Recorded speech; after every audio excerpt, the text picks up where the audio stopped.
आशा करता हूँ आप सब बहुत अच्छे होंगे। मैं रोहित आज आपके साथ डिस्कस करने वाला हूँ केमिकल रिएक्शन एंड इक्वेशन। पिछले क्लास का जो लेक्चर है वो हमने ऑलरेडी अपलोड कर दिए हैं।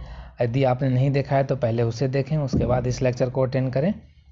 आज का जो हमारा टॉपिक है, हमने पिछले क्लास में यही बताया था कि characteristic of chemical reaction. Characteristic of chemical reaction में हमने 5 कैरेक्टरिस्टिक बताए थे। 5 का नाम आपको ध्यान है: evolution of gas, formation of precipitate and change in colour, change in temperature and change in state.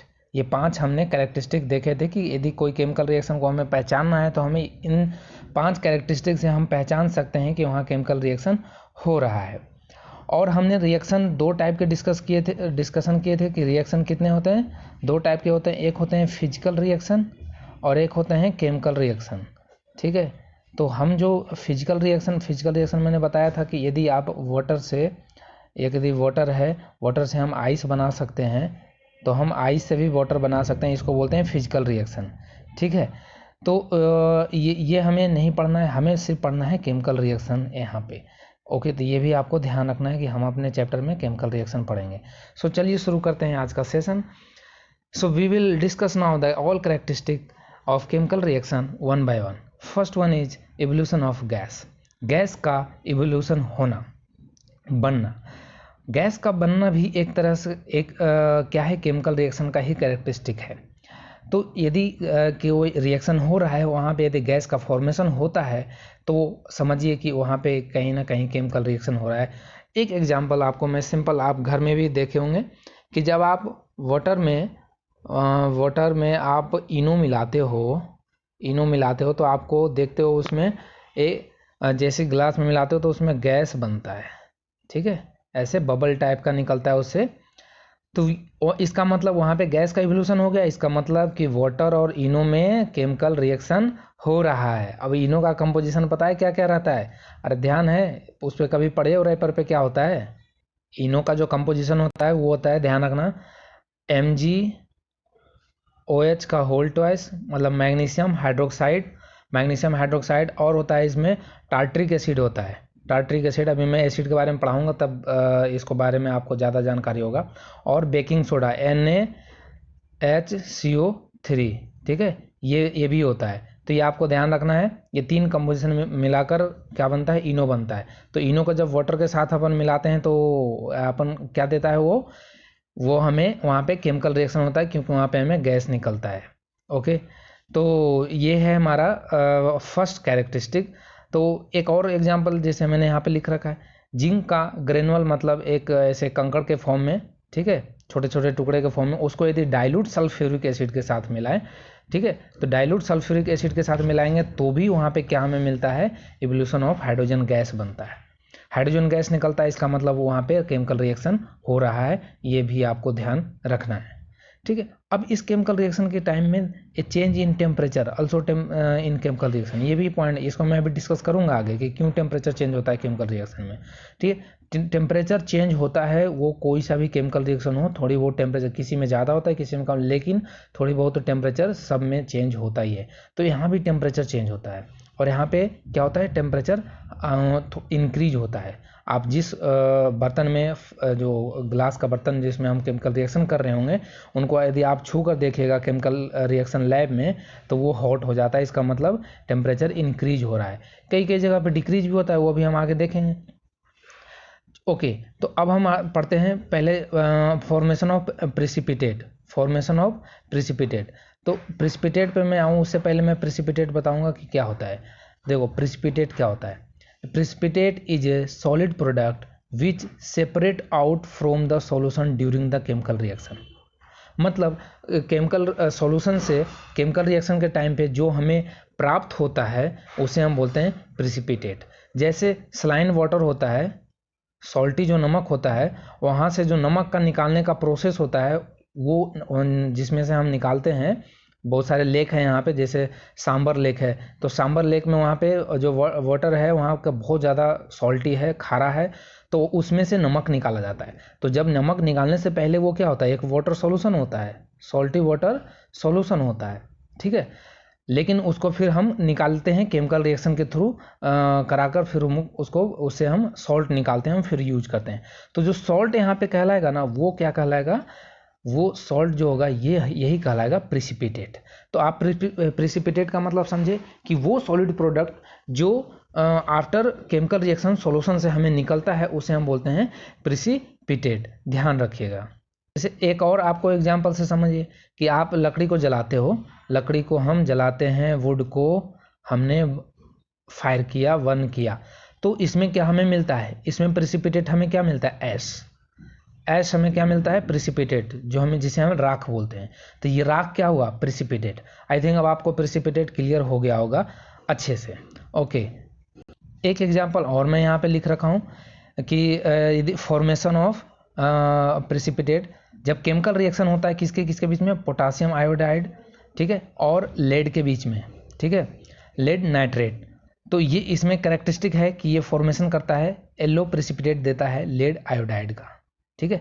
तो मतलब ये जो इसके जो आयोडाइड वाला कंपाउंड है, ये लेड के साथ कंबाइन हो जाता है, ठीक है, और ये नाइट्रेट वाला पोटेशियम के साथ पोटेशियम नाइट्रेट और लेड आयोडाइड देता है। तो ये सॉलिड होता है, इसको हम बोलते हैं प्रिसिपिटेट। तो मतलब यदि किसी केमिकल रिएक्शन में प्रिसिपिटेट बन रहा है, ठीक है, तो हम किसी रिएक्शन में, तो उसे हम केमिकल रिएक्शन कहेंगे। समझ में आया। थर्ड वन जो हम बात करते हैं बच्चों, थर्ड वन जो हमारा है वो है change in colour. Change in colour, change in colour, यदि कहीं पे कलर चेंज हो रहा है आफ्टर रिएक्शन, तो भी हम वहाँ कहेंगे कि यहाँ पे केमिकल रिएक्शन हो रहा है। और इसी केमिकल रिएक्शन के थ्रू ही तो वाइट जो कलर होता है, एक ही तो हमारा कलर होता है वाइट, ठीक है, श्वेत कलर, उसी से सब कुछ बनाया जाता है, डिफरेंट डिफरेंट केमिकल कंपोजिशन और रेशियो मिलाकर, रेड कलर, येलो कलर, ठीक है, blue, dark blue, sky blue. तो ये सब जो होता है वो केमिकल रिएक्शन के थ्रू ही बनाया जाता है। तो उस प्रोसेस में क्या होता है, चेंज हो रहा है, क्या चेंज हो रहा है, कलर, कलर चेंज हो रहा है, तो हम बोलेंगे केमिकल रिएक्शन यहाँ पे हो रहा है। समझ में आया। तो ये भी आपको ध्यान रखना है। जैसे एग्जाम्पल, आपने कभी देखा होगा कि आपके घर में यदि बैटरी होगा, ठीक है, बैटरी आपके घर में होगा, तो उससे क्या होता है, कभी कभी एसिड फ्लो कर जाता है, और जहाँ पे वो बैटरी रखा रहता है, या तो कोई लकड़ी पे रखा हो या ज़मीन पे रखा हो, तो यदि वो एसिड नीचे गिरता है तो क्या कर देता है, ज़मीन को वाइट कर देता है, क्या कर देता है, सफ़ेद कर देता है, वाइट कर देता है। तो इसका मतलब क्या हुआ, इसका मतलब ये हुआ कि वहाँ पे चेंज कलर कर दिया, एसिड ने कलर किया। इसका मतलब ज़रूर एसिड और जो हमारा ज़मीन जो सरफेस है उसके बीच में रिएक्शन हुआ होगा, और इसी को हम बोलेंगे केमिकल रिएक्शन। हम यहाँ बोलेंगे, देखते के साथ हम बोल सकते हैं कि यहाँ पे केमिकल रिएक्शन हुआ है। यही तो हमारा कैरेक्टरिस्टिक है third number, change in colour. Change जहाँ हम कलर देख लिए वहाँ हम कहेंगे क्या, कि यहाँ पे केमिकल रिएक्शन हुआ है। तो एक और एग्जाम्पल मैंने लिया है, सिट्रिक एसिड, ठीक है। देखो एसिड, जितने भी एसिड है ना, वो किसी पे भी यदि सरफेस पे या कपड़े पे किसी भी पड़ेगा तो वो उसका कलर चेंज करेगा ही करेगा, ठीक है। तो citric acid react with the potassium permanganate solution, then purple colour of potassium permanganate, potassium permanganate का जो कलर होता है वो पर्पल होता है, उस सॉल्यूशन को ये डिसअपीयर कर देता है, मतलब कलरलेस बना दिया। तो मतलब पर्पल से उसने कलरलेस बना दिया, इसका मतलब यहाँ पे केमिकल रिएक्शन हुआ है। समझ में आया। एक और एग्जांपल है इसमें, इसी में आप देखिए, when sulphur dioxide gas is passed through the acidified potassium dichromate solution, then orange colour of potassium dichromate change to green. यदि आप पोटासियम डाइक्रोमेट सॉल्यूशन को एसिफाइड से पास कराते हैं तो वहाँ से उसमें से आपको जो होगा वो ऑरेंज कलर का जो होगा वो ग्रीन कलर बन जाता है। तो यहाँ भी कलर चेंज हुआ, तो इसका मतलब यहाँ केमिकल रिएक्शन हुआ है। अब आइए हम नेक्स्ट बात करते हैं।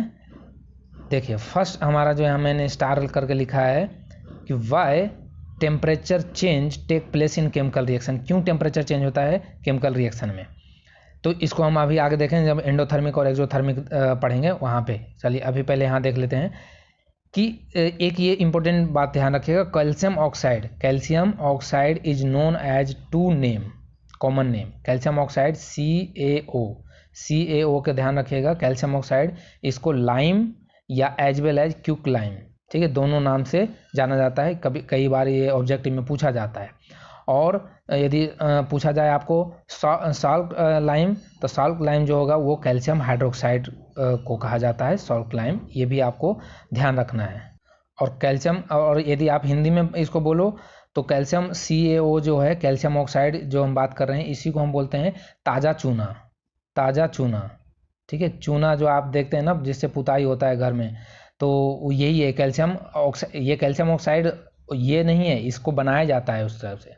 अब कैसे बनाया जाता है, तो देखो क्यूक लाइम जो होता है ना, जिसको क्यूक लाइम, ये जो आपने लाइम या क्यूक लाइम बोला है, इसको यदि आपने इस पर पानी फेंक दिया, इस पर यदि आपने वाटर फेंक दिया, इसको यदि आपने वाटर फेंक दिया, तो ये बन जाता है सॉल्ट।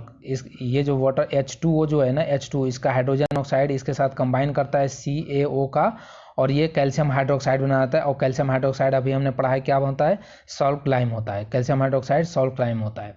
तो ये आप ध्यान रखिएगा, यदि आपने कैल्शियम ऑक्साइड पे क्या मार दिया, पानी मार दिया, मार दो पानी, पानी मार दिया, ठीक है, पानी दे दिया इसमें, तो ये बन गया क्या, सॉल्ट लाइम। और इसके बाद फिर हमने क्या कर दिया, इसको CO2 मार दिया। इसको क्या मार दिया, CO2 मार दिया, मतलब फूंक दे दिया। CO2 मारना मतलब फूंक मार देना, और इसको फूंक मार दो तो क्या बन जाता है, लाइम बन जाता है, ठीक है, लाइम, जिसे हम CaCO3 कहते हैं, CaCO3। तो ये जो चूना होता है ना, ये चूना ये यूज किया जाता है दीवार वगैरह का कलर करने में यूज किया जाता है। समझ में आया? तो ये दोनों आपको बिल्कुल ध्यान रखना है। यहीं पे मैं जैसे कैल्शियम की बात हो रही है, तो कैल्शियम का एक देखो इंपॉर्टेंट बता देता हूँ आपको, ध्यान रखना। कैल्शियम से आता है क्वेश्चन कि कैल्शियम क्या करता है, तो हमारे जो न्यूरल एक्टिविटी है ना, तंत्रिकाएँ क्रिया जो हमारा है, न्यूरल एक्टिविटी, उसमें हेल्प करता है। और कैल्शियम जो होता है वो क्लॉट जो रक्त थक्का जम जाता है, वो कैल्शियम के कारण ही जमता है। ये भी आपको ध्यान रखना है। इसी पे अब हमारा नेक्स्ट जो हमारा टॉपिक है, नेक्स्ट हमारा जो पॉइंट है कैरेक्टरिस्टिक, चेंज इन कलर, तो change in temperature. Change in temperature भी एक कैरेक्टरिस्टिक है केमिकल रिएक्शन का। जब हम क्यूक लाइम को वाटर के साथ रिएक्ट कराते हैं तो हमारा सॉल्ट लाइम निकलता है, और इसके बीच में क्या होता है, काफ़ी लॉट ऑफ हीट एनर्जी निकलता है, प्रोड्यूस होता है, मतलब हीट निकलता है, ठीक है। इसी तरह से जब कार्बन को बर्न करते हैं एयर के साथ तो CO2 देता है और लॉट ऑफ हीट देता है। आप जानते हो, जब आप लकड़ी को या पेट्रोलियम को, सब में कार्बन होता है, हाइड्रोकार्बन होते हैं, तो हाइड्रोकार्बन को जब आप जलाते हैं तो उसमें देखते हैं CO2 तो गैस के फॉर्म में निकलता है, धुआं, और वहाँ पे हमें ईंधन में एनर्जी मिलता है हीट के फॉर्म में। और भी एग्जाम्पल है, बहुत सारे एग्जाम्पल है। बेरियम हाइड्रोक्साइड को यदि अमोनियम क्लोराइड के साथ ऐड करते हैं तो बेरियम क्लोराइड बनता है, अमोनिया और वाटर बनता है, ठीक है। तो अब हम यहाँ पे बात कर लेते हैं एक्जोथर्मिक रिएक्शन और एंडोथर्मिक रिएक्शन। यहाँ पे हम बात करते हैं एक्जोथर्मिक और एंडोथर्मिक क्या होता है। ये जो वर्ड आप देख रहे हैं दोनों, एंडो और एक्जो, तो एक्जो मैं यहाँ बता दूँ, एक्जो का मतलब जो होता है और एंडो का जो मतलब होता है, एंडो, ये दोनों ग्रीक वर्ड है। ये दोनों कैसा है, ग्रीक वर्ड है। और ये ग्रीक वर्ड, इसका मतलब होता है, एक्जो का मतलब होता है आउट, ठीक है, और एंडो का मतलब होता है विद इन, ठीक है, विद इन। तो यहाँ से, और थर्मिक का मतलब आप जानते हो, थर्मिक का मतलब होता है हीट, थर्मिक का मतलब हीट, ठीक है, थर्म का मतलब हीट होता है, और रिएक्शन का मतलब फिर रिएक्शन है। तो इसका मतलब वो रिएक्शन जिसमें हीट बाहर निकले, आउट हो, उसे हम बोलेंगे एक्जोथर्मिक। और वो रिएक्शन जिसमें हीट को एब्जॉर्ब किया जाए, विद इन मतलब लिया जाए, तो उसे हम बोलेंगे एंडोथर्मिक रिएक्शन। अब बोलेंगे सर ये बात क्या हुआ, इसका एग्जांपल हम बताएं आपको। देखो एक एग्जांपल मैं आपको बताता हूँ कि जैसे रेस्पिरेशन मतलब श्वसन जो क्रिया होता है हमारा, उसकी बात करूं तो रेस्पिरेशन में हमारा कौन सा रिएक्शन हो रहा है, तो हम बोलेंगे एक्जोथर्मिक रिएक्शन। कैसे, देखो ये कैसे हो रहा है, क्योंकि जब हम खाना खाते हैं उसमें कार्बोहाइड्रेट होता है, और ये कार्बोहाइड्रेट ऑक्सीजन के साथ, हम लोग ऑक्सीजन लेते हैं, इसके साथ रिएक्ट करके हमें एनर्जी प्रोवाइड कराता है और हीट प्रोवाइड कराता है।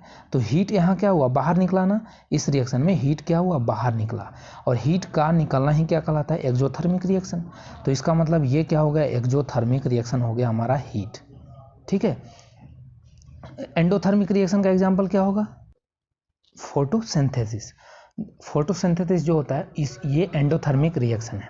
इसमें हीट लिया जाता है, ठीक है, कहाँ से? सन का हीट को ऑब्जर्व करता है लीफ, ठीक है, और फिर अपना भोजन बनाता है। तो इसका मतलब जिसमें हीट का गेन हो उसे हम बोलते हैं एंडोथर्मिक रिएक्शन, और जिसमें आउट हो उसे हम बोलते हैं एक्सोथर्मिक रिएक्शन। जैसे फ्यूल का बर्न होना क्या होगा? एक्सोथर्मिक, क्योंकि उसमें हीट बाहर निकलता है, ठीक है।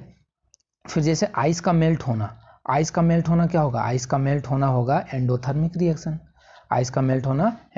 रिएक्शन। तो इस तरह से मैं यदि बात करूं तो यहाँ से जनरल एक आप ध्यान रखिएगा कि जब भी यदि दो जो एलिमेंट हैं, कंपाउंड हैं, वो यदि मिलते हैं, कॉम्बिनेशन होता है, मतलब बॉन्ड बनना, मतलब बॉन्ड का